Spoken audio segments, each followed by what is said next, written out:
쉴 새 없이 변화하는 현대사회 속에서 우직하게 옛것을 지키는 사람들이 있다.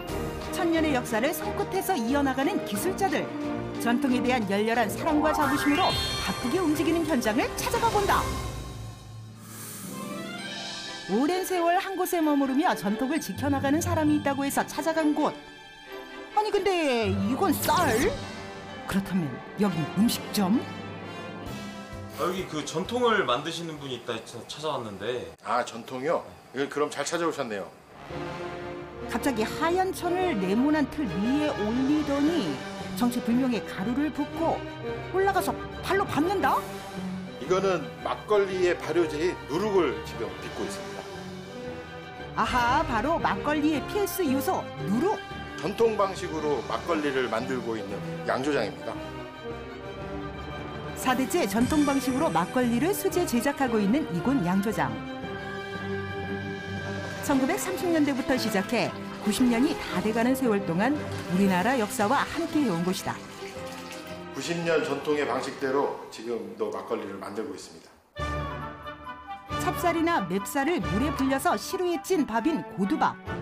좋은 막걸리가 탄생하려면 한 가지 조건이 있다는데. 아주 잘 됐네요. 이게 고두밥은 이렇게 이제 눌렀을 때 이게 이제 쏙 들어갔다가 올라올 정도. 그 정도로 이게 가장 좋거든요. 잘 만든 고두밥은 주걱으로 잘 풀어 차갑게 식혀준다. 밑술은 처음에 이제 막걸리가 잘 발효될 수 있도록 효모균을 좀 증식을 시키는 과정이고요.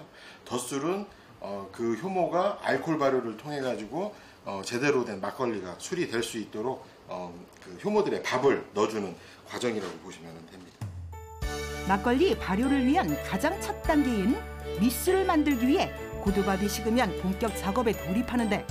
우리 집에 있는 균을 자연적으로 접종을 받는 거기 때문에 요거는 이제 다양한 맛과 향을 내는 장점이 있죠. 고두밥을 누룩과 함께 물에 넣고 담그는 작업. 이를 밑술이라고 하는데 이곳에선 100% 수제 작업으로 이루어진다. 손도 많이 가고 번거롭다 보니까 대량 생산하는 공법으로는 조금 부적합해서 저희 양조장 같은 좀 소규모로 운영되는 전통 방식을 고수하는 양조장에서 아직도 많이 하는 방식입니다. 물과 고두밥 누룩을 각각 10대 10대 1 비율로 섞어 정성스레 담가준 뒤 어디론가 이동하는데. 아니 왜 항아리가 아닌 스테인리스 용기에 넣는 걸까? 처음에 밑술이라 효모균들이 약하기 때문에 온도 관리가 굉장히 중요합니다. 그래서 이거는 온도 관리가 유리한 스테인리스를 가지고 2, 3일 지나면 요 밑술이 잘 되면 요 상태가 되는 거죠.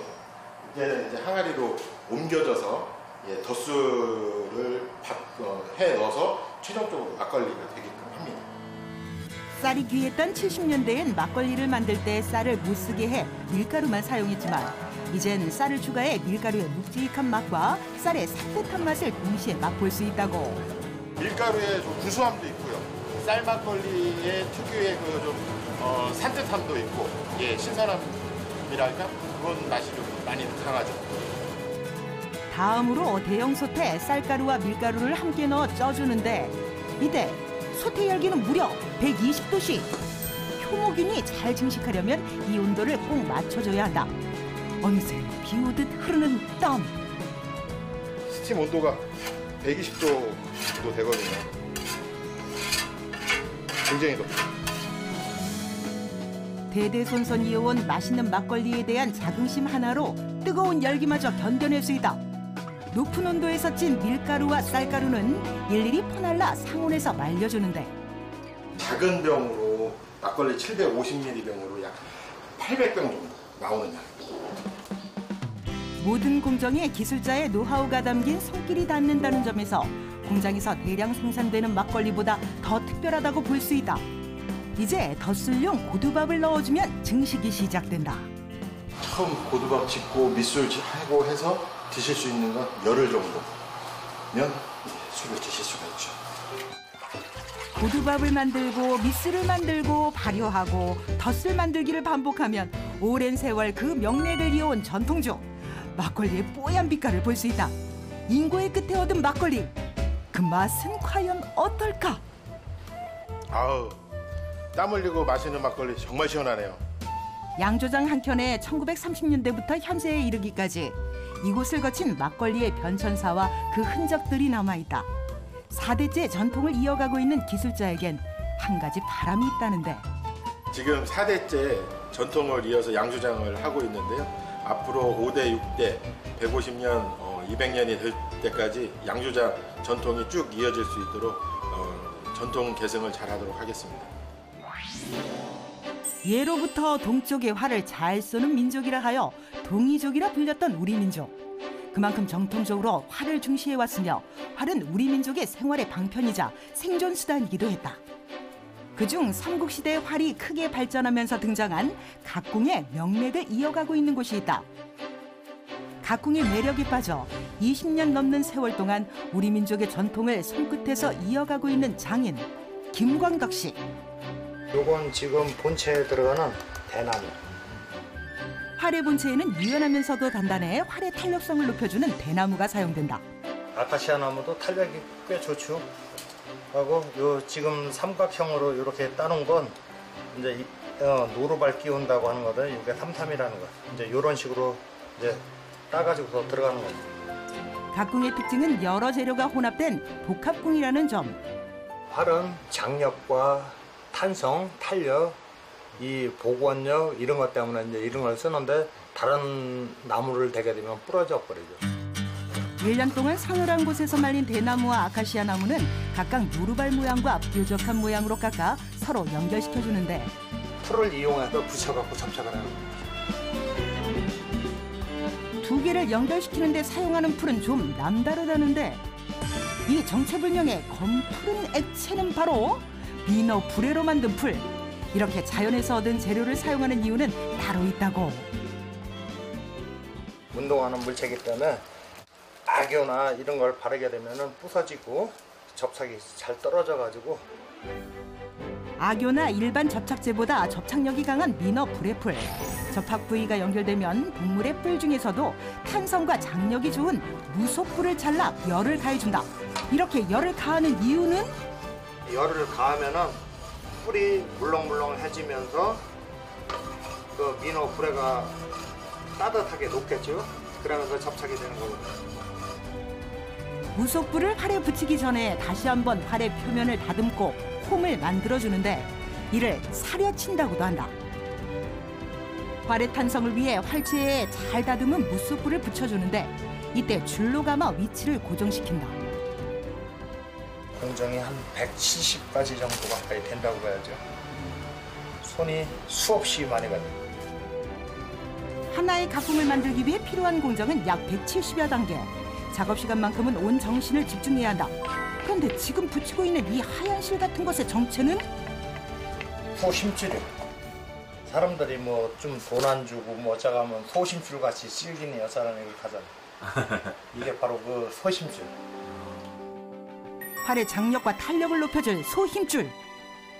소심줄로 물속불하고 양쪽에다 잡고 있고 또 장력과 탄성 해주는 거고 없어서는 안 될 부분이지 이게.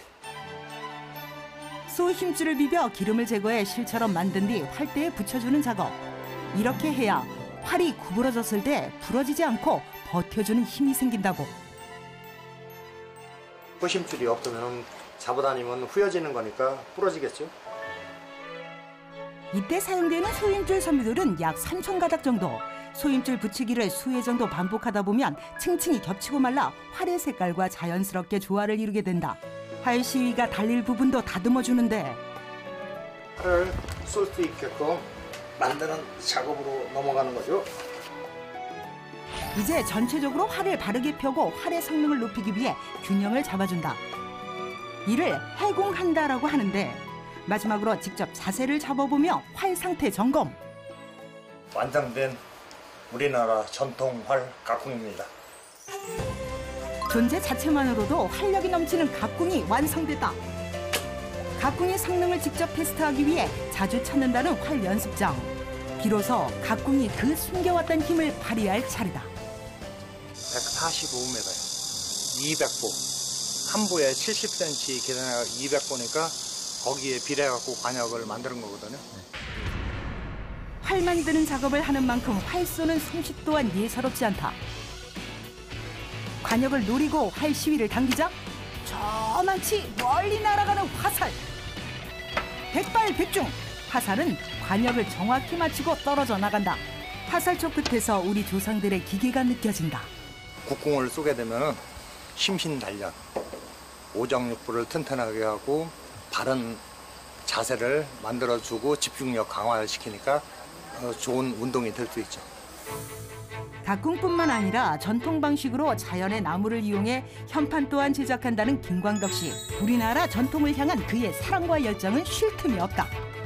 팔이나 서각이나 이 모든 전통업에 종사하는 분들이 참 외롭고 쓸쓸하고 좀 고독하다고 할까요? 집념을 가지고서 계속 하는데 그분들 마음을 한번 여러분들이 알아주셨으면 하는 그런 바람이죠.